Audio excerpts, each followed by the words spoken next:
Hey guys, at the age of 14, my guest tonight, Dan Harary, was outside with his father, and they saw a large silver V-shaped UFO hovering over their street. That sighting led Harary to write a book called After They Came, and today we're going to talk about the book and that sighting. See you in about 5 minutes.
Grab your popcorn and snacks.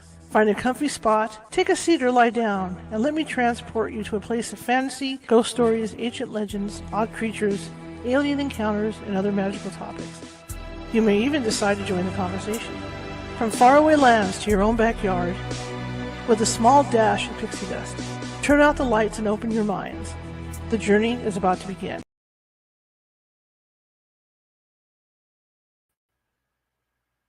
Hey everybody, how you doing? Happy Tuesday.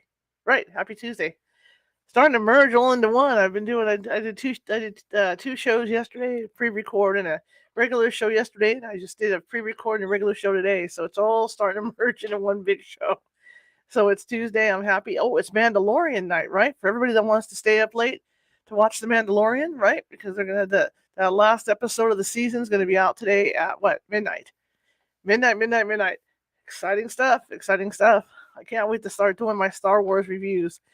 I've been kind of holding off on it because I'm not an expert on Star Wars like a lot of these people that are doing reviews. So I have to do a lot of research in order for me to do it. So I'm going to do it tomorrow, though. There should be a review out tomorrow. Anyway, I'll shut up now with that. My name is Charlotte. I'm going to be your host. Welcome to California Haunts Radio. I'm way ahead of myself. My name is Charlotte. I'm going to be your host for the next hour. I'm also the owner of the California Haunts Paranormal Investigation Team based out of Sacramento, California. We are 45 strong up and down the state, which means we can help you no matter where you're at. It may take us a little bit to get to you because California is a huge state, right? But we can get to you. And if we can't get to you right away, we have mediums on staff who can consult with you. And in some cases, depending on what's going on in your home or business, they can calm things down before we get there. So that's a huge plus. I want to welcome everybody tonight. And we got a great show tonight. Dan, I hope I say the man's name right. I'm horrible for names. Dan Harary. So hopefully I say the name right. He's got a great story to tell. He was 14 years old, had his first UFO encounter, and he's got some other things to talk about too as well. So we're going to be doing that. In the meantime, if you're watching from Facebook, as a lot of you are tonight, please be sure to hit that like button and those happy faces and those hearts, because the more of this we get, the higher up we go in the algorithm. Just like over if you're watching from YouTube, same thing. You know, click that like and heart button if you like what you see, because we want to be higher in the algorithm, and it's working. It's working, and I'm really excited to see it working. I want to thank everybody for following us all this time. You know, we started out almost it's going to be 4 years. Nearly 4 years, because we're on our 171st episode for our third season, so it's getting there. But it's been a while, and the numbers have gone up in our RSS feed, a feed that goes all over the United States and all over Europe and all over the world. Fantastic! The numbers are just jumping. So we want to keep that going. All right. If you haven't done so already, and you like what you see tonight on Facebook, please be sure to follow. We have more than 581 videos. I'm sorry, it took me a second. More than 581 videos out there, and you can actually see those on our YouTube page at youtube.com/@California Haunts Radio. And I'm a journalist, so I don't like to concentrate on one type of thing, like paranormal or whatever. I like to mix it up. So you're going to see all kinds of stuff on there, all kinds of people eating bugs, and people that go after killer bees and all kinds of stuff, just different topics. So check it out over there. Okay, that's all done. I've said my piece. Now I'm going to bring Dan on, and he can tell you about himself, and we'll take it from there. So here we go. Hi. Good evening. How you doing? Hi. You did pretty good with my last name. It's Harary. All right. I always tend to screw last names up. You came very close. There are people, half of my family says Harary and half says Harary. So you were 50% correct. Terrific. So we're off to a good start. Tell me about you, sir. Okay. So my name is Dan Harary, and I live and work from my home in Beverly Hills, California. I'm a Hollywood publicist by trade. I have been a Hollywood publicist for 40 years. This coming January will be 40 years, which I can't believe. And I work in the entertainment industry. I have my own PR firm called Asbury PR Agency, if anybody needs PR out there, look me up. Asbury, ASBURY, PR Agency. That's my company. Okay. Cool. A little about me is I grew up just outside Asbury Park, New Jersey, and Bruce Springsteen made Asbury Park very famous in the 70s. I actually worked with Bruce in 1973. I was the stage manager at a little rock concert hall. I was 16 years old, and Bruce Springsteen played there one night, and my best friend and I did stage crew and the lighting for him. And the next day, Clarence Clemens, his sax player, asked us if we wanted to go on the road as their road crew. Wow. And I said, and this is a true story, and I said, Clarence, we're 16, we don't drive, and I'm pretty sure our fathers want us to go to college. So my friend Steve and I turned down Bruce Springsteen. We could have been his road now, you know. So I would have been schlepping amplifiers for the next 50 years of my life. There you go. I went Running to college. cables. Yeah, exactly. That's what I turned. I don't think I turned down anything really horrible. That's right. I went to college and I went to Boston University. I studied communications, and Howard Stern, the famous radio host, was at my school 2 years ahead of me. I didn't meet him then. I met him many years later in Hollywood. Actually, I met him 10 years later in Hollywood. But Howard Stern, we used to see him in the hallway because he was so tall. I think he's 6'5". So I remember seeing Howard Stern in the hallway at Boston University when I was there. That's really cool. After college, I worked at Columbia Pictures in New York City in their PR department. I worked with Brooke Shields when she was 15, and she had a hit movie that just came out then called The Blue Lagoon. Mm-hmm. And I knew Brooke and her mother, and people didn't get along with her mother too well, but I did. And when I saw Brooke again more recently, about 15 years ago, I told her that me, her, and her mother had watched The Blue Lagoon together privately in a private screening room, just the three of us. And she goes, wow, you have some memory. And I said, Brooke, who could forget you? Very nice lady she was, and is now still. In 1980, in the fall, I had a female friend from New York who had just moved to Los Angeles to live out here with her boyfriend on Venice Beach. And she invited me to come visit California. So this is one of my best stories. I was 24 years old, 1980, and she said, why don't you come visit? So I told my dad, I said, Dad, should I go visit my friend Joanne in California? He goes, schmuck, why don't you just move there? And I said, oh, okay. And that was it. In my whole life, the future of my entire life went from that schmuck, why don't you move there? And I said, oh, okay. And I did. And I've been out of California for 43 years because my father yelled at me and told me to move out here. So I did. When I came out, I was 24. I had no job. I had no job, no car, no money. I slept on my friend's couch for a year. We also lived with cockroaches, I might add, very large ones. So I guess people say I'm a success story. I suppose I'm a success story because I never gave up. Mm-hmm. At one point, I was down to $6. I literally had $6 in the world and no income at all. And my dad, God bless him, came out and gave me some money, and he took me grocery shopping. He bought me a steak, and he said, as long as I'm alive, you'll never starve. And then he went back to New Jersey. So I stumbled and bumbled for a while. The first year and a half I was here. Then I got a job at the American Film Institute, which is a really good film college up in the Hollywood Hills. I worked there for a year and a half. And then, Charlotte, I became the first publicist ever for the Playboy Channel, of all things. And the funny part of that story is I had just gotten married. So I married a very cute lady, but then I'm working at the Playboy Channel for 2.5 years. So literally surrounded by gorgeous naked women for 2.5 years.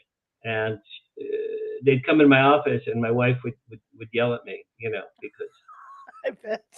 For obvious reasons. She always knew when they were in there flirting with me every time. From there, I went to Columbia Pictures Television. in Burbank. At the time, that studio was attached to Warner Brothers, so it was the Warner Brother Columbia studio lot.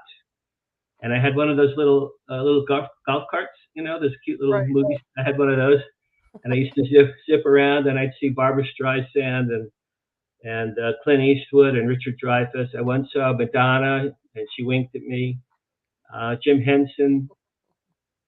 I became friendly with Mickey Dolenz in that era. Mickey Dolenz was the drummer from the Monkees. Right. When I was 10 years old, he was my absolute hero in life. You could probably see behind me, I play the drums, and I have been playing the drums for 66 years because of Mickey Dolenz from the Monkees. So when I knew him at Columbia, he was a director then, and he and I used to have lunch together. And I said, Mickey, I said, I've been playing drums my whole life because of you. And he goes, cool, man, I hear that all the time. So I got to meet my childhood hero, you know. Fantastic. After Columbia, I then worked for 10 years for two of the biggest Hollywood celebrity PR companies for a total of 10 years. During that time, I was Jay Leno's publicist when he got The Tonight Show. So I knew Jay pretty well, and I would hang out with him backstage at The Tonight Show. He'd be in his underwear, and we'd be having meetings. And you know, he wasn't the least bit embarrassed, or he was just the same guy. And I met him again more recently in a supermarket. Last year, I bumped into him three weeks in a row in the same supermarket, and he's still the same nice guy. He's always very genuine. Jay has always been very genuine.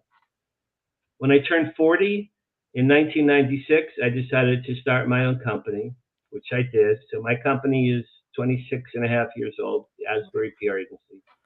You can sort of see on my walls behind me, that's me and pictures of me with Spielberg, Jerry Seinfeld, Mel Brooks, Dr. Ruth, Alice Cooper, Steven Spielberg, I think I said Mickey Dolenz, Milton Berle, and Margaret. I have wonderful photos. Last year, I became an author with my first book, which is called Flirting with Fame. If anyone wants to read inside stories about Hollywood, go to Amazon and check out my first book, Flirting with Fame. I think I have 40 photos of me with famous people in there. And it's my behind the scenes stories. Some of them are really quite funny. For example, when I met Meryl Streep, I was so nervous. I was shaking Meryl Streep's hand. I was so nervous. The woman standing next to me, her name was Carla, okay? So when I met Meryl Streep, I'm shaking Meryl Streep's hand. And I said, Carla, it's so nice to meet you. I called Meryl Streep Carla because that's how nervous I was. She looked at me like the RCA Victor dog, like, what did you just say? And then she turned and fled for her life. So I have a lot of funny stories like that. Now we come to UFOs and aliens and those kinds of weird, creepy things.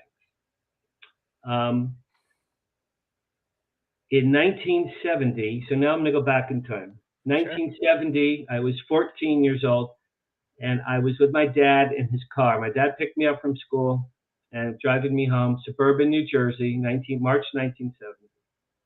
And we're in his car, and I see up through the windshield in the sky, an enormous silver, bright silver V, the letter V like Victor, craft. And it was hovering over my father's car.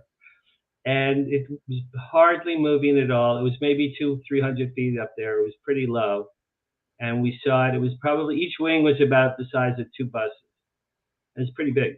So I go, Dad, stop the car. Look, a UFO, stop the car. So we stopped the car. My dad and I got out of the car. We looked up at it. I was jumping up, I'm 14. I'm jumping up and down. Dad, look, how cool. Look at that. We're seeing a UFO together. We're seeing a UFO. And Charlie, he looked at it like he was looking at a head of lettuce at the supermarket. He looked at it like he knew what it was. No expression whatsoever. And we'll get to more about my dad in a minute. Sure. So, yeah, he just wasn't scared, wasn't happy, wasn't excited, literally like you or I would be looking at a pencil. Just commonplace for him. Mm-hmm.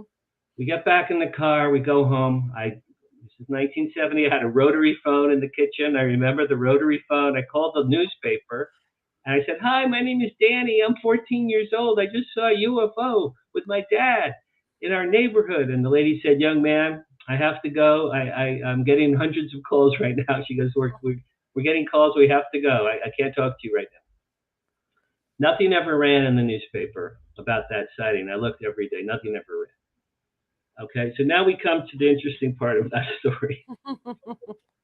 In the year 2017, 47 years later, my dad passed away. In fact, he passed away 6 years ago yesterday. 2017, April, my dad passed away. I was very sad. He died in Florida.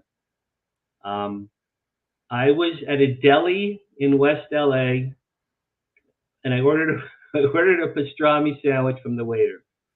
And as I'm sitting there, being sad, missing my dad, and I swear this is true, some kind of beam of light or energy or something came from outside the window into my head, from something from heaven, from the universe, from my dad, from an angel. I don't know where it came from, but something came into my head. And Charlotte, it played me the movie of that 1970 sighting I had with my father. I saw in my mind for the first time in 47 years the sighting I had with my dad in 1970. It all came back to me. Like I'm looking at you right now. And I'm watching it while I'm waiting for my sandwich. I'm watching it. And I realized two things. One, I saw that my dad had no expression on his face. And then I remembered the most wonderful part of the whole story. After he looked up, he looked at me, he winked at me. My dad winked at me and said, "Let's go home now." Okay. So while I'm waiting for my food, and I realized for the first time, I'm like, wow, my dad knew what that was. And now I'll tell you why. My dad was an electronics engineer for the U.S. Army for 45 years, Fort Monmouth, New Jersey. It was an Army base.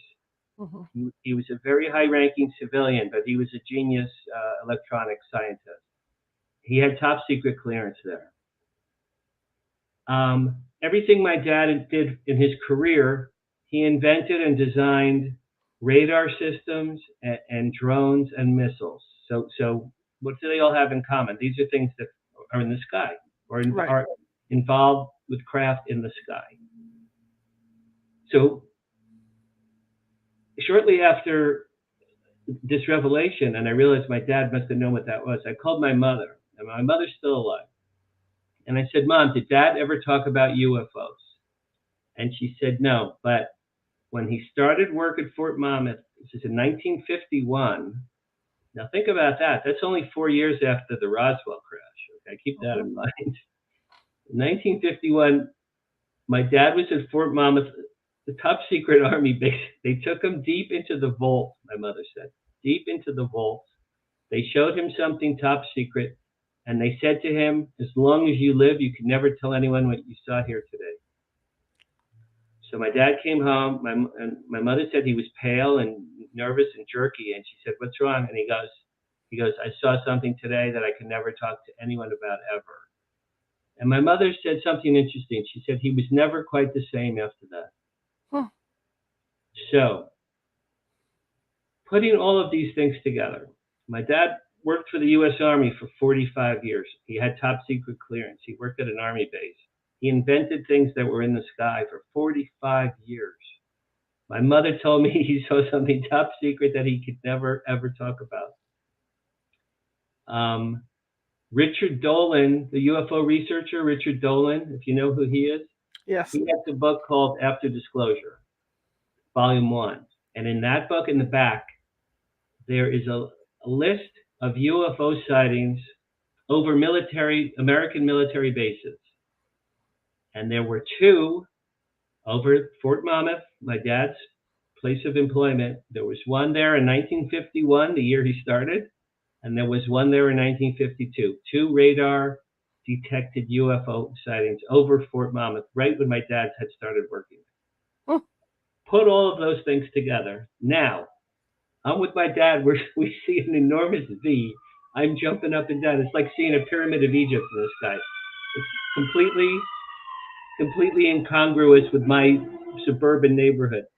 And my dad looked at it like it was no big deal. So that's when I realized he must have known what that was. I believe, Charlotte, I believe in my heart that it was man-made U.S. military craft that I saw using reverse-engineered UFO crash technology. Whether or not my dad built it, was part of it, helped design it, knew about the electronics, there's no way to know because he passed away. But I'm telling you that I know in my heart that he knew what that was based on his reaction that day and the fact that he winked at me and said, "Come on, let's go home." So that story gave birth to my book. Right here. Actually, Nick Pope signed this copy. You know Nick Pope? There we go. Yes, there we go. Very nice. Thank you. That's great. No problem. Now, your dad working for the military, but you know what? That makes a lot of sense to me because a lot of these UFOs that people report, I grew up next to an air base. Okay. And it was a repair air base for the different planes that came in. And I remember seeing the B-1 bomber when they first built it. Okay. And what it looked like at night. Wow. And you couldn't tell anything except for the lights that were on the edges of it. And it looked like a UFO coming in. Sure. So what you're saying about your dad and everything makes a lot of sense because a lot of this stuff I see on TV, and I don't want to knock these TV shows down, but a lot of these things, these reports that I'm seeing on TV look like the B-1 bomber. Well, just because here's my opinion. All right, so a lot of things can be a UFO. And that doesn't mean a flying saucer with aliens from Mars or Pleiades. Right. A UFO is something that's not easily identified really with the human eye or with a telescope.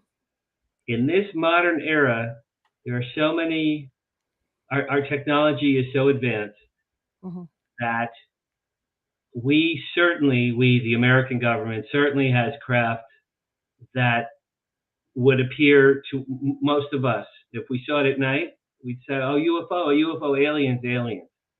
Not necessarily. Or China or Russia or North Korea. I don't think they're at that point yet, but any of our enemies would have technology that would mimic UFOs, all right? Right. I'll get back to my dad for a second. I used to tease my dad over the years as I got older. I always used to say that, "Dad, what do you do again for a living? What do you do?" And his standard joke was, "I helped America win the Cold War." That was his go-to joke. But one time, Charlotte, he told me something. He said, "I once invented a drone that looked like a flying garbage can, and it was used to fly over North Vietnam, and it had film cameras inside of it to click pictures." And he said once the pictures click was done, the film canisters would then be this might have been the 60s or early 70s. The film canisters would come out with little parachutes. They'd come in little parachutes and they'd have beacons beeping. So American military would know where to get the roll. Think about it, rolls of film, right? Rolls of film.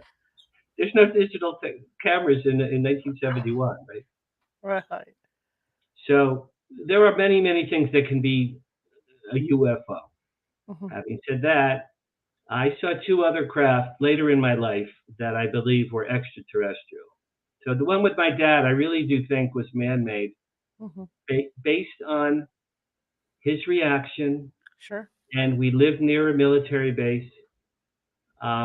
Recently, someone wrote to me. They read about my book, and someone wrote to me 2 weeks ago and said, "Dan, my older siblings saw the same UFO you saw in March 1970 in New Jersey. They thought they were crazy all these years. And until they read about you, now they finally know that what they saw was real." Can you imagine? From 1970, I just got a verification the other day on email from them. That's something. So there are extraterrestrial beings. They absolutely exist. They've been here visiting Earth for tens of thousands of years. I am a strong advocate of Eric Von Daniken's Ancient Alien Theory. Right. I met Eric last month. I gave him my book as a gift.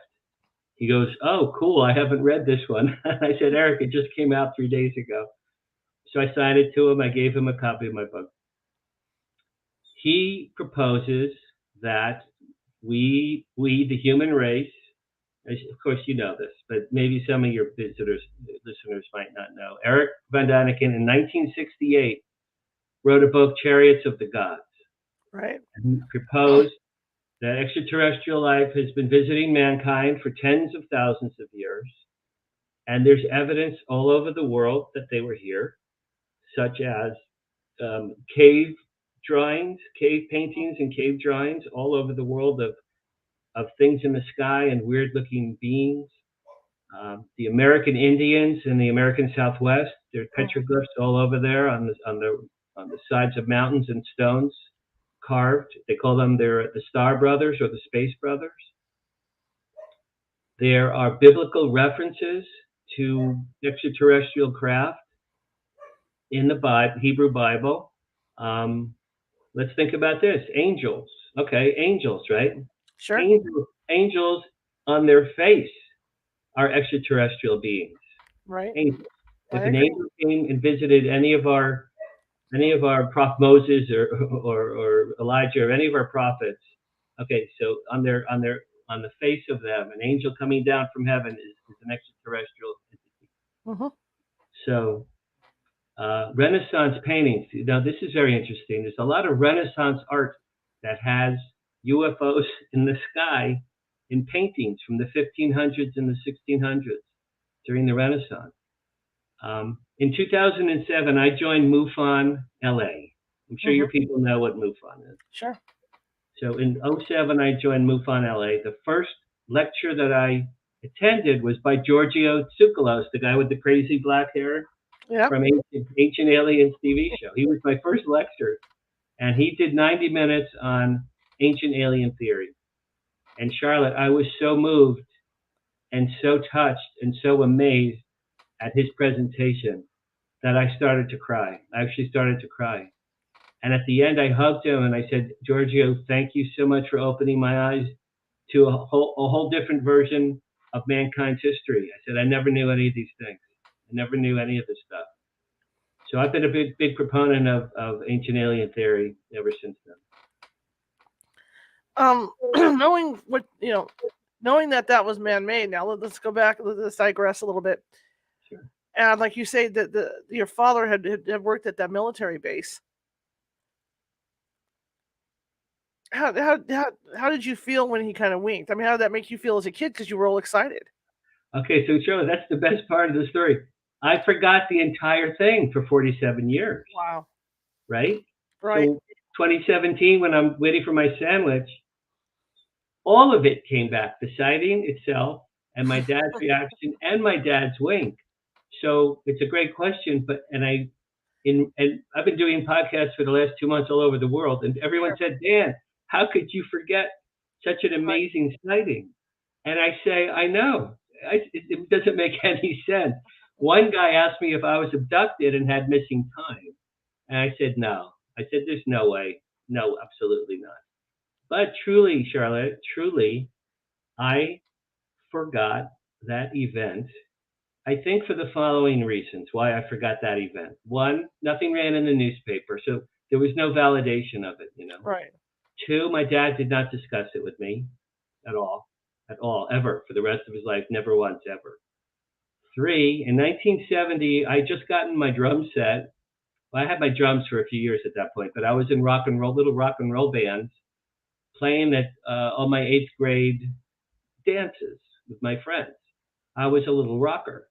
And we would stare at pretty girls from afar because we had no courage to talk to pretty girls. Right. So in 1970, I was all about drums, rock and roll, and pretty girls. Aliens, UFOs, and that sighting, it didn't stick in my head. That's why when I was waiting for my sandwich and that movie beamed into my head, I think it was my dad giving me a gift. Here's what I think. I think it was my dad sending me a message from heaven. And like, Danny, remember when we saw that UFO together? Well, and remember I winked at you? Well, I was trying to tell you something, but I couldn't. But that gave me the premise, the idea to write my book after they came. That I started writing my book that day, right after I had my pastrami sandwich. That's when the idea of the book I made up a book about a man who's down on his luck, hates his life, tries to commit suicide, swims out in the Pacific Ocean to drown himself. Mhm. As he's drowning, an enormous UFO comes out of the Pacific Ocean directly above him, beams him on board, saves his life. The UFO flies over Dodger Stadium and hovers over Dodger Stadium. The year is 2033, by the way, 10 years from now. Huh. And over Dodger Stadium, two magnificent, beautiful, tall, white Nordic aliens come down, 7 feet tall, long silver hair, pale skin, blue eyes, silvery robes.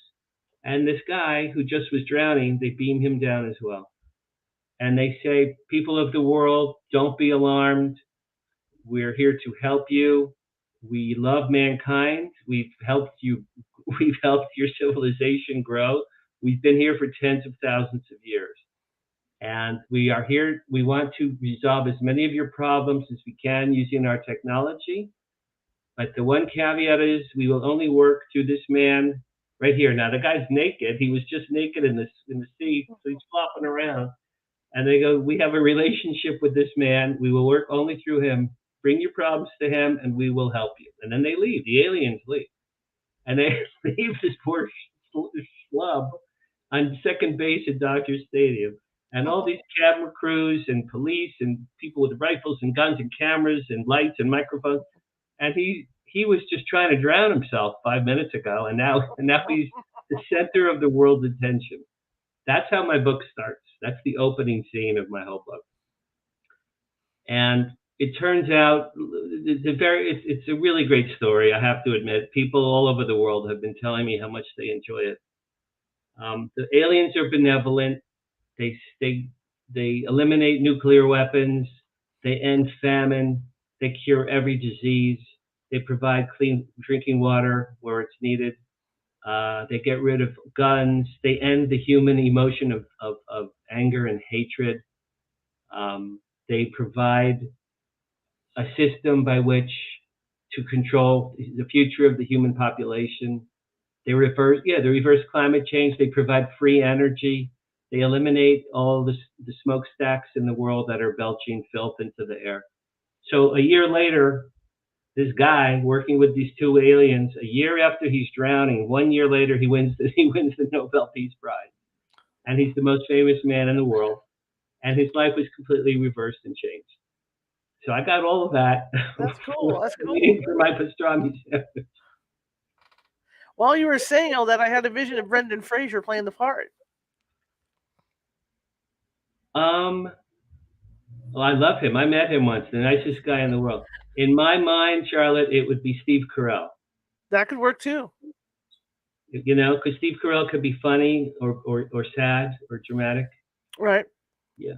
And then in my movie of this book, the aliens are Brad Pitt and Blake Lively, the two most beautiful blonde man and woman who ever lived on the earth. That's who it would be. And the president, so this guy meets the president. She sets him up at the UN. And in my book, when I wrote the first draft, it was 2017. At that time, Oprah Winfrey, there was a rumor she might run for president.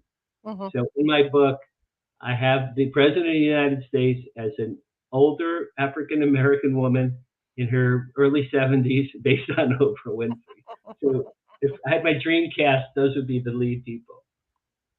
So as you were writing this book, I mean, where did you get your ideas from? I know you got your ideas from that event with your dad, but as far as getting into the meaty part of the book, where did that come from? Well, going back to the pastrami sandwich, while I was waiting for the sandwich, I saw the movie in my head. In front of me was a paper placemat. I asked the waiter for a pen, and I wrote down the following things to myself. I wrote down, write a book, and I wrote, lead character finds out his late father knew about UFOs. And then I wrote capital A, capital T, capital C. And here's the cool part, Charlotte. I'm looking at those letters and I'm like, I have no idea what that is. Why did I write those letters? I don't know what that is. And I kept looking at it and I'm like, after they came. I'm like, oh, I guess that's my title. That's the very early premise. Once I had I based the lead character on my life, sort of the opposite of my life. I've been very blessed with a lot of good fortune. So I was thinking, what if my lead character has the opposite luck of me, right? Just the opposite. Everything in his life is horrible.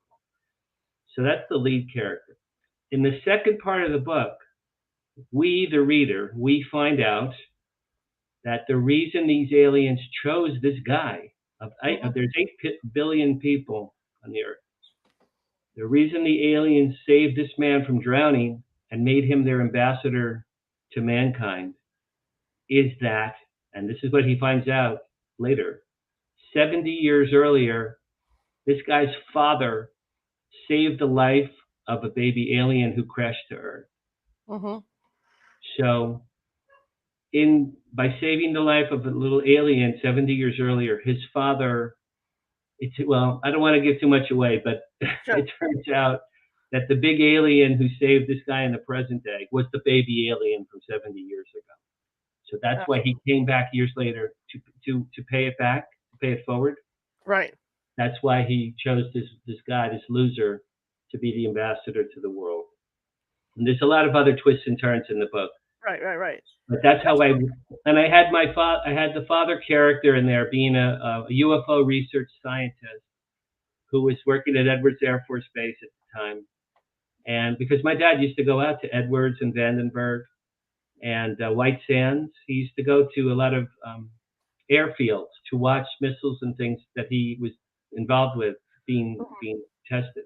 So I blended my dad, like a tribute to my dad. I blended him into the story. Now you say you've seen a couple UFOs over the years. So the one the one with my dad, I told you. Right. In 1998, at that point in 1998, I had been married and divorced, 2 small children. My son was 8, my daughter was 6. And my ex-wife, we used to live in Los Angeles. She moved to Lancaster, California, which is about an hour 15 northeast of LA. And it's the high desert. So at night in Lancaster, you can see the black sky and the stars. There's no smog. You can see perfect sky at night there. And it's not far. She lived not far from Edwards Air Force Base. So 1998, my son was 8 years old. I'm sorry, 1996. I always do this wrong. 1996, my son was 8 years old. I got him a telescope for his birthday. And one night, my son and I are in the backyard at my ex-wife's house looking at the sky. And we saw Mars, we saw Saturn, and other cool, the moon, I guess. And we were going to go inside. And then I suddenly saw right-hand corner of the sky. It was very, very bright. It looked like an egg. It was sort of off-white, off-yellow color. And it was a craft. It was a thing. It was a thing going across the entirety of the sky very, very quickly in a straight line, all the way across the entire sky. And then it stopped in the far left part of the sky, stopped. And I said to my son, oh, we just saw a satellite. That's a satellite. Okay, it stopped for about 30 seconds, Charlotte. Then it reversed course and it went back all the way that it came from. Wow. The same line all the way back. And I said, oh my God, that's not a satellite. There's nothing man-made or not man-made that I know of that can do that. That was my second one. The third one was really very dramatic. Do you know who James Gilliland is? Yes. Okay. So in 2008, again, at another MUFON LA meeting, James Gilliland gave a presentation about his ranch. He owns a ranch in Washington State at the base of Mount Adams, and it's been a UFO hotspot there actually for hundreds of years. It used to be an Indian reservation. And people come from all over the world. He said, from NASA, the government, the military, people come to look for UFOs because the UFOs are seen there all the time. So in '08, he gave a presentation, which I attended. I had a girlfriend at the time. Her name was Barbara. So I said, Barbara, I go, we got to go. We got to check this place out. She goes, absolutely. So that 4th of July, it was 4th of July weekend, 2008. He had a 3-day UFO open house seminars at the ranch. We stayed at a bread and breakfast down the street. And during the day, it was like Nick Pope and William Henry and movies and slideshows and documentaries and photos and how they built the pyramids and what are orbs and all this wonderful stuff. And I'm just like a sponge. I'm just like, give me more. Just tell me, because I don't know. This stuff is so great. It's so incredibly interesting. And just give it to me. So I think it was a Friday, Saturday, Sunday. So during the days, it was seminars, lectures, and films. And at night, every night for 3 nights in a row, they built a bonfire, and people would be dancing and singing around the bonfire. People played guitars and tambourines. And women were dancing and stuff. And Barbara and I were looking up. Everyone was waiting for an event sighting to happen. I still had a big camcorder. It was heavy, I remember. I didn't have a little digital camera yet. I had a big, heavy, one of those old ones with the VHS. Oh, I remember those. So we're looking up, and we're waiting and waiting and waiting. So Friday night, waiting and hours looking at stars, nothing. Okay, fine. The next day, seminars. The next night, we're looking up, waiting and waiting, hours of nothing. And your neck starts to hurt when you're looking up like this for hours. So the last final night was a Sunday night, and I remember saying to Barbara, my girlfriend, I said, you know what? If we leave now, we'll beat the rush. We'll beat all the other cars. Maybe we should leave now. And no sooner did I say that, Charlotte, like maybe 3 minutes later, a giant craft came out of absolutely nowhere, right above our heads. I'm trying to do this with the camera, right above our heads. So maybe there were 300 of us down here. The craft was about here. It looked like a black teardrop shape. And it was maybe 200-300 feet directly above us. And underneath, in the middle, was a bright emerald green light that turned on. It was the most beautiful emerald green, like the green from the Wizard of Oz, the Emerald City in the movie Wizard of Oz, that color. And it turned on very bright, and it flashed a beam of light down to us 3 or 4 or 5 times, like on and off, like as if to say, hello, how are you? Nice to meet you. We know you're there. Everything's cool. We're in the neighborhood. We thought we would say hello. Have a nice evening, but whatever, right?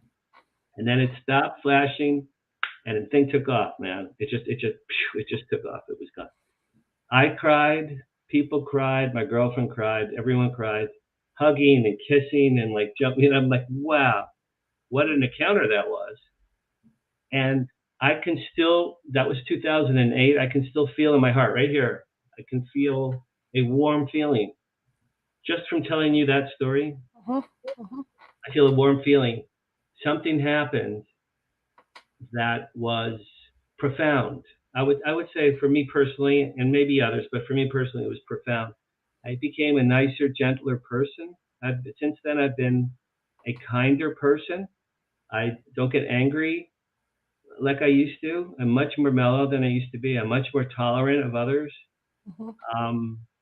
It was a gift. That third sighting was a gift, and I'm very grateful. Do you think, with what's going on with the government right now, do you think that we're ever going to get full disclosure? I always tell my daughter's 33, and I always say, I really hope disclosure happens in your lifetime, Anjali, because, this stuff is real, and, I hope you live. And then she goes, Dad, I hope you live to see it in your lifetime, which is very sweet. I met Steve Bassett recently at a UFO convention. He may be hiring me to be his publicist. He actually talked to me about that. He His new hashtag is months, not years, as far as disclosure goes.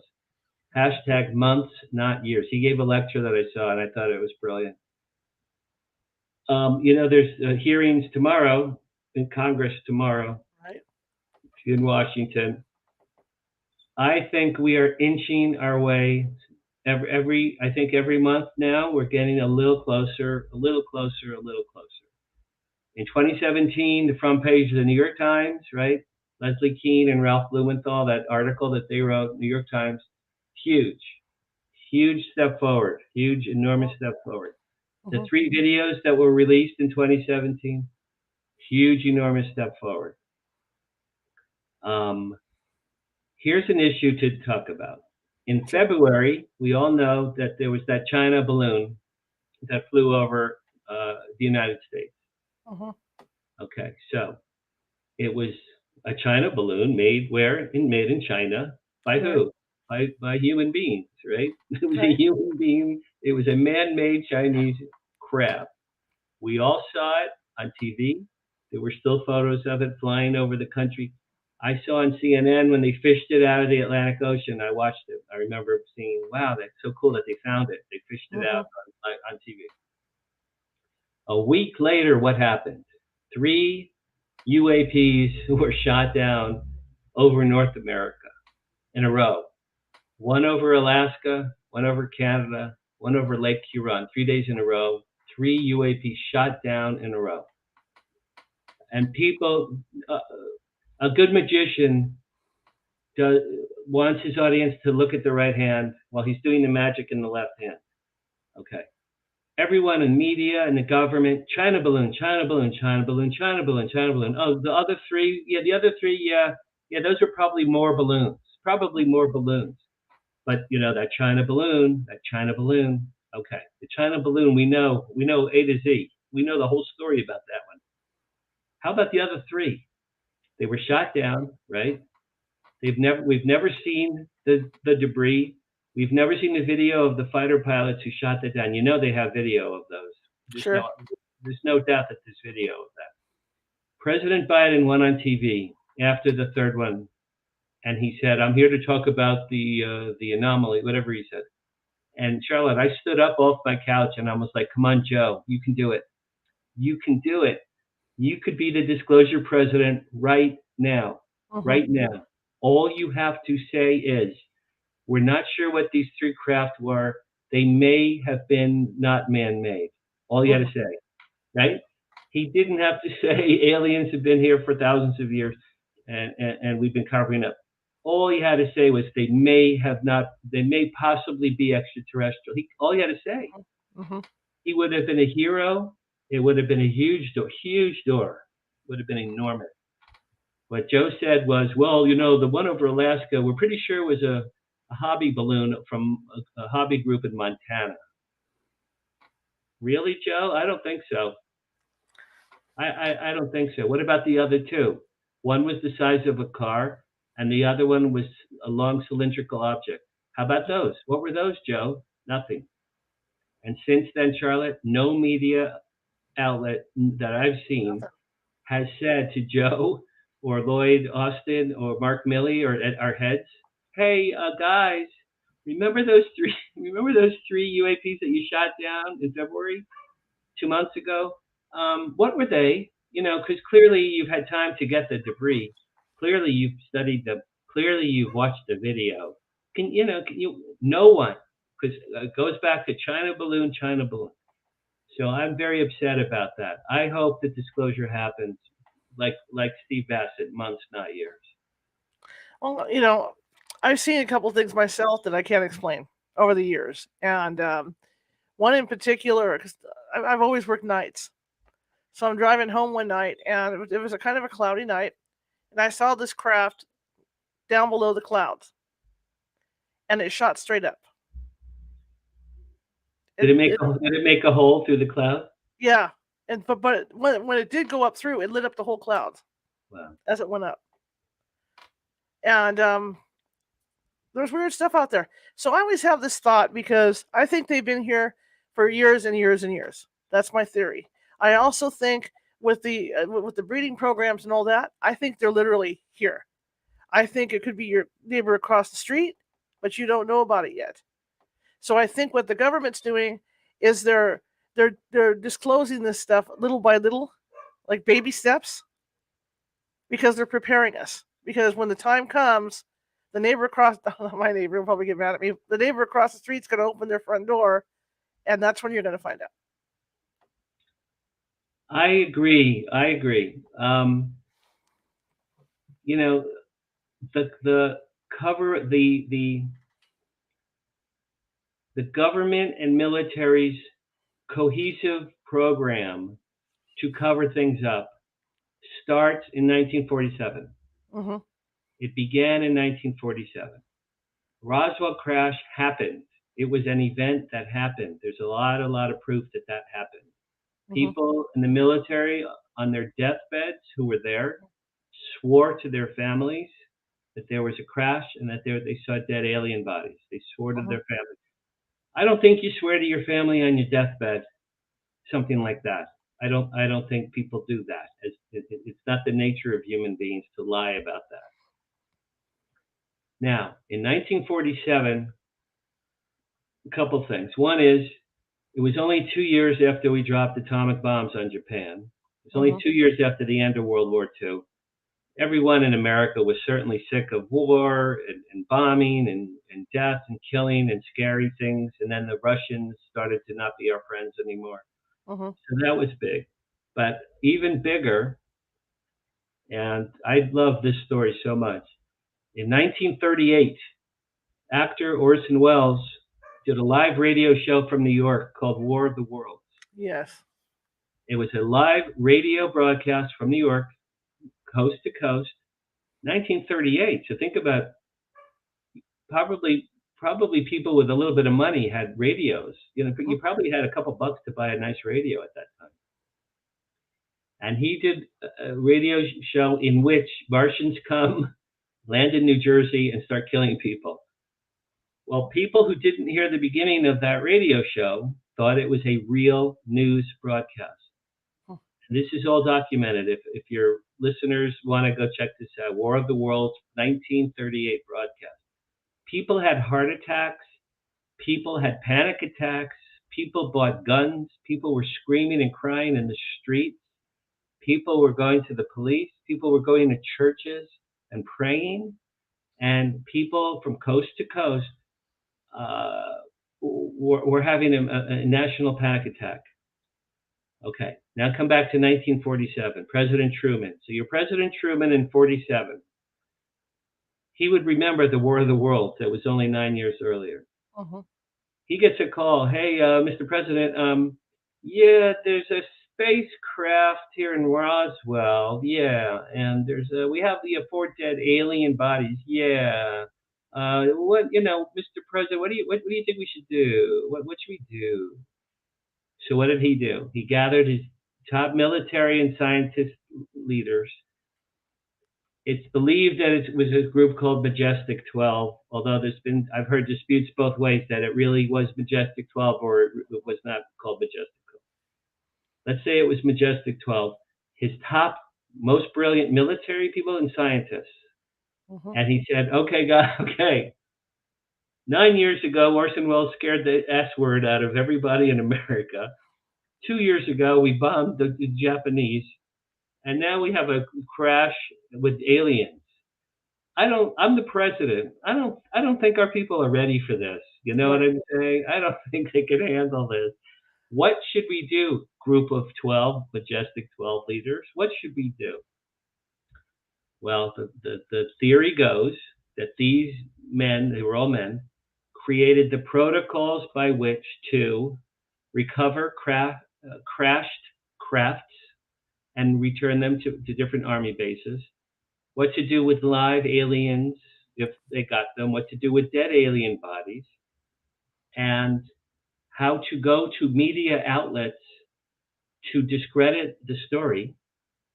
People from the government went to the Roswell radio station and said, because Roswell radio station did a live broadcast with Mac Brazel, I believe the day of or the next day, and they had to then retract it.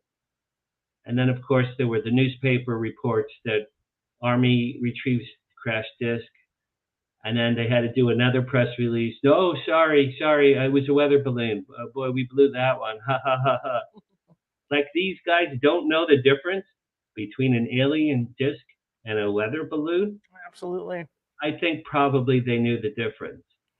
So 1947 to whatever year it is now, our government has perpetuated that cover-up all this time. People now are digitally advanced. We're probably smarter. We're hipper. We know more about the world than our grandparents did. And for our leaders to still deny us this information, it's not right. It's just not a right thing to do. So I hope disclosure happens soon. I do too. Christina in the chat room says, let me get over here. She says, I personally saw an orb that looked like a ball of light, as if someone had a white laser beam or flashlight, except it wasn't a, let me turn this up. My old eyes, right?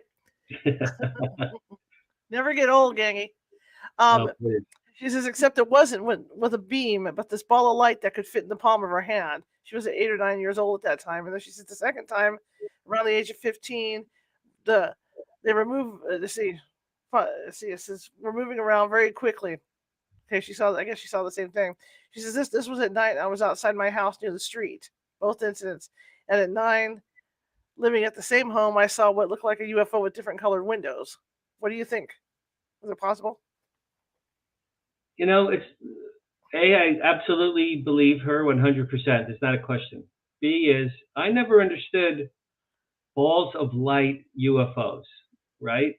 Because we can envision, you can envision a flying saucer, a classic flying saucer, or diamond shapes, or cubes. You know, the 3 military videos, one of them is called Tic Tac. Yeah, Tic Tac, like the candy, a long white mint. You know, I literally saw a silver V. I saw a V. I saw it with my own eyes. The second one I saw looked like an egg. The third one I saw looked like a teardrop. So it's like clothes. They're all different shapes, styles, colors, fashions. Probably different species of aliens have different craft. Okay, balls of light, right? Is that like consciousness, right? Is that an extraterrestrial thought, that bubble that he's like sending out emotions and thoughts and feelings, and it's light? Because it's not probably it's not a physical craft. I think that's fascinating. Plus, you could tell, what was her name who just wrote? Christina, look up Foo Fighters, not the rock band. Look up Foo Fighters. Foo Fighters were balls of light in World War II that flew with American planes, and they flew with Nazi planes, and they flew with British planes, and they were balls of light. They weren't craft. They were balls of light. American thought it was a Nazi technology. Nazis thought it was an American. And to this day, Foo Fighter balls of light have never been explained. So balls of light are a form of alien consciousness. I don't think it's an actual craft. And to go along with her comment about the different colored windows, I must have been about probably 8 or 9 years old, and I looked out my front door. My dad was really into aviation. My dad had worked at Boeing. Okay. In the past. And so he was into aviation and UFOs and all this stuff. And so he was really fanatical about the Goodyear blimp because he grew up in the 30s in Cleveland, Ohio, where he saw the Graf Zeppelin and he saw all those big dirigibles. So he would take me out to the field, and every time it flew over, he'd say, "Look, there's a blimp." So I happened to look out my front door one night, and there was this thing hovering in the sky, and it was kind of moon colored, like a cream kind of color. Right. But at first, it looked like the Goodyear blimp to me because it looked like it was rotating and it had colors rotating around it. And I thought it was the blimp at first, but it didn't move. It stayed there for like an hour in the same spot. Wow. So to this day, I still don't know what this thing was. What year was that? Oh my God, I don't want to tell people how old I am. It must have been around 73, 74. So you're sure it was not an advertising sign of some kind? It No, wasn't an advertising. no, there was just like this roll lights, like when you talk about windows on a round view, like they having a strip of roll of color lights around it, and their lights were rotating. Wow. It's crazy. Wouldn't it be cool? I've not seen one, but wouldn't it be cool to see a craft like Christina said that had windows? Because maybe behind the windows you see little like hello, Right. maybe the little aliens are on the other side looking waving. I think that would be great. Well, didn't the Hills say that when the Hills got abducted, they could see them in the windows? The Hills, that's correct. Yeah, they could see them in the windows of the spacecraft. Yeah. That's right. Yeah, so hopefully, maybe, I don't know. Like, I agree with you. I don't think disclosure is going to happen in my lifetime. I think it's going to be the next generation coming up. The Vatican, I'm going to say 10 years ago, the Vatican released a statement, something like, world, if aliens exist, that's fine because God made them too. And I thought that was brilliant. That's excellent. Talk about throwing crumbs toward disclosure. The Vatican has one of the biggest science research libraries in the world. Yes. And their books are top secret. You can't get in there. They know. The Vatican, they know. Sure, they know. The other thing you pointed out, like those Victorian paintings, from like way, way back. And you think about, this is going back to Chariots of the Gods, because that's like my Bible. I'll admit it. And you look at the fact that all the holy people being angels, whether they're angels, whether we're talking about the saints or whatever, they've all got that bubble on their head, like right? It's a space helmet. Like a halo, like a halo, yeah, right? Yeah. That's I never thought of that. Yeah, halo could have been like a space, like a bubble. That's right. Yeah. That's interesting. Yep. Yeah, so it's an interesting thing to look at. In the Bible, when I love Moses stories. I love Moses stories so much. When Moses came down from the mountain with the 10 Commandments, he was glowing. Mm-hmm. It's in the Bible. He was glowing. Mm-hmm. He had been gone, I think it was 43 days or something. He was gone a long time. Before he was gone, he saw the burning bush. But the bush didn't consume itself. It just was a burning bush. Right. So he goes up to a mountain, sees a burning bush, and then suddenly comes down with the 10 Commandments. No, the burning bush was a crab. It was a crab. He went on board. He was among the chosen people, the aliens of that time frame. He was one of the chosen ones. Mm-hmm. They gave him knowledge. I'm sure he chiseled it into the stone. I'm sure he chiseled it with his own hands. That's what he chiseled, yep. But they probably said, honor their mother and father. Okay, Mork from Ork. Hold on a minute. Let me chisel that. But he was glowing. So the burning bush was a crab. He was glowing when he came down. Well, look at Ezekiel. What Ezekiel saw. Ezekiel saw the wheel within a wheel, which is absolutely what he saw. Mechanical. He said, I don't think God travels in mechanical devices. If it's God, no. Probably not God. No, probably not. Probably not. Well, I hope your book does really well. I've read parts of it already. I think it's a great book. And I would love. I see what your next book's going to be. I was going to say that to you, Charlotte. I need to come back. Yeah. You have to come back. January next year. My Paranormal Life is my next book. Yeah, absolutely. Because Hollywood and all that, the filmmaking industry is full of ghosties. They're everywhere. That book is ghost stories.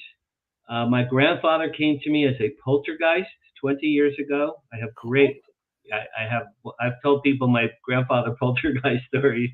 Their minds are blown. I've heard voices in my ear, always in the right ear. My whole life, I've heard voices in my right ear of things that came true. Every time I heard a voice in my right ear, something happened that came true. When I was 5 years old, I almost died, and I think a gargoyle saved my life. But we'll do all that when my next book comes out. Let's do that. I would love to do that. It'd be fun. How can people find you, sir? Okay, so Oh yeah. Amazon. After they came, Dan Harary. That's the way to go there. Okay. Okay. If you want to read more about me, danharariauthor.com. danharariauthor.com. It's all my books, my bio, my history, my Hollywood silliness, and you'll see pictures of me with a lot of famous people, and that's the fun site, danharariauthor.com. All right, fair enough. Thank you so much for coming on. I really appreciate it. This was so fun. I really can't wait to do this again. I'm serious. Fun. It was fun. All right, thank you very much. You have a good rest of your evening, okay? You too. Thank you. Okay. Bye-bye. That was fun. It was fun talking UFOs and aliens. I love that stuff. I love his stories. You know, what he experienced with his father. Because I know my family and I went through the same thing when I saw the stuff I saw. Like, whatever, you know. But yeah, it's great stuff. Tomorrow we'll be back on our usual time, 6:30 p.m. and we're going to be talking about Sasquatch and Dogman. Arla Colette's going to be with us, and she's had some interesting experiences in seeing Sasquatches and other cryptids. So we're going to be doing that tomorrow at 6:30 p.m. Pacific. How's that sound? Okay. All right. Again, if you're watching from Facebook today and you like what you saw, I'm still getting adjusted here. You guys can tell I'm moving around all the time with the mic. I got this new desk it was 2 or 3 weeks ago, and I'm still trying to get things positioned where I want it. Anyway, if you like what you saw on Facebook and you haven't done so already, please hit that follow button, and you'll get like alerts to every video we have coming out. youtube.com/@CaliforniaHauntsRadio. That will get you videos too if you click on that subscribe button. Subscribe. We're always looking for subscribers. But if you want to find us again, you can find California Haunts all over Facebook. You can find my own profile on Facebook. You can find me on Instagram at GhostyGal. And we're going to be doing some live videos and stuff over there coming up here. And you can find me at TikTok under California Haunts. And we're also at Twitter. So many of them. Twitter, Cal Haunts. And I think we're Cal Haunts over on Twitch as well. Thank you guys for coming tonight. So here's what I always say. If you like the show, share it with 5 people. If you hated the show, share it with 5 of your enemies. Equal opportunity here at California Haunts Radio. And this is the time of month I get to do my PBS thing. Bills are going to be coming in around the 1st. And so I got to pay bills like everybody else. If you can find it in your heart to help me keep the show on the air, that would be great, because this show is all self-funded. The paranormal group's all self-funded. And so every bit of money that comes in helps to keep the internet paid, helps to keep the lights on, helps to keep us doing these great shows. So that would be appreciated. And that's at PayPal. You can do us at PayPal at paypal.com/California Haunts. And then we have a Venmo as well. So that helps. Every little bit helps, you know. Okay, enough of that. So tomorrow again, we will have Arla Colette here talking about Bigfoot and the Dogman. All right, so I'm going to give you his information one more time for his contact for his books. And then I'm going to leave you. So the website is danharariauthor.com. And I got a WD-40 in my chair. Wow. And the book is After They Came.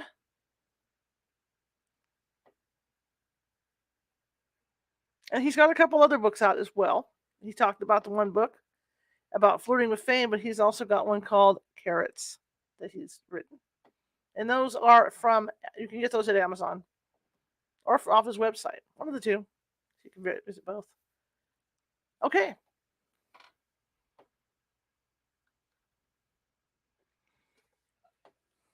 All right, guys. I'll see you tomorrow, 6:30 p.m. with Arla Colette. Have a great evening, and don't stay up too late.